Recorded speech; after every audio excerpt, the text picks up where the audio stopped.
लेकिन घोड़े वाले रोल से अनजान आदित्य अपनी छोटी सी दुकान में बैठकर अपने दादाजी के दिए हुए लॉकेट के साथ खेल रहा था कि तभी आदित्य के कानों में एक बेहद बेसुरी आवाज सुनाई पड़ी। अरे ओ आदित्य, नगारा के साथ साथ पहरा भी हो गया है क्या? उफ, ये कबाड़ खाना और ये कबाड़ी। मम्मी जी, आप अगर कोई काम था तो मुझे बुला लेते, मैं आ जाता। माहेश्वरी एक बहुत बड़े खानदान से थी और उसकी बेटी तानिया की शादी आदित्य से हुई थी, लेकिन माहेश्वरी को लगता था कि आदित्य से शादी करके उसकी बेटी की जिंदगी खराब हो चुकी है। इसी वजह से वो आदित्य को सुनाने का कोई मौका नहीं छोड़ती। अगर मेरे ससुर जी रंजीत राणा का फैसला न होता तो मैं ये शादी कभी होने नहीं देती, कभी नहीं। वो तो आप घर जमाई हो, इसलिए घर के खर्च नहीं लगते, वरना अब तक आपको आटे दाल का भाव पता लग गया होता। ऐसी बातें सुनकर आदित्य को अजीब लगता है, क्योंकि शादी और घर जमाई की शर्त रखने वाली माहेश्वरी ही थी। ऐसा भी नहीं था कि माहेश्वरी को आदित्य के पास नेचर या फैमिली बैकग्राउंड का कुछ नहीं पता था। तो फिर अब ये सब कहने का क्या मतलब है? और वो भी तब जब आदित्य और तानिया की शादी को 4 साल हो गए हैं।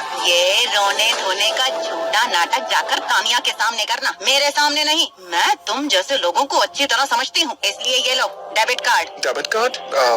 ये किस लिए? इस डेबिट कार्ड में 1 करोड़ है। मेरे ससुर जी के 60वें जन्मदिन के बाद तुम तान्या को डाइवोर्स देकर इनका इस्तेमाल कर लेना। आदित्य एकदम चौंक गया। आखिर ऐसी कौन सी मजबूरी थी कि माहेश्वरी ने अपनी बेटी की शादी आदित्य से करवाई? क्या ये रिश्ता बस यहीं तक का था? आदित्य को समझ नहीं आ रहा था कि वो इस बात पर कैसे रिएक्ट करे, पर तभी माहेश्वरी की जबान फिर से चल दी। ये दुकान भले ही तुम्हारी हो, पर याद रखना हुक्म तो यहाँ मेरा ही चलेगा। इतना कहते ही माहेश्वरी चली गई। उसके जाने के बाद आदित्य अपने गले में पड़े लॉकेट को पकड़कर सोच रहा था कि वो भंवर सिंह को वो पुरानी कलाकारी वाले एंटीक वास को कैसे गिफ्ट करे। मेरे पास तो इतने पैसे ही नहीं है, डुप्लीकेट वास दूंगा तो वो फौरन समझ जाएंगे, पर असली लेना तो मेरे बस की बात भी नहीं है। आदित्य ये सब सोच ही रहा था कि उसका ध्यान दोबारा अपने गले में पड़े लॉकेट की तरफ जाता है, जो फिर से चमक रहा था। इससे पहले आदित्य इसका मतलब समझ पाता, आदित्य के सामने वाली टेबल पर सेरेमिक के ठीक 2 वैसे ही वास उभर आते हैं। आखिर ये कैसे हो सकता है कि आदित्य की कल्पना हकीकत में बदल गई? पर कैसे हुआ ये चमत्कार? कहीं इस चमत्कार की वजह आदित्य के गले में लटका हुआ वो लॉकेट तो नहीं है, या फिर ये सब आदित्य का वहम है? कहाँ से मिला था आदित्य को वो लॉकेट और क्या थी उसकी सच्चाई?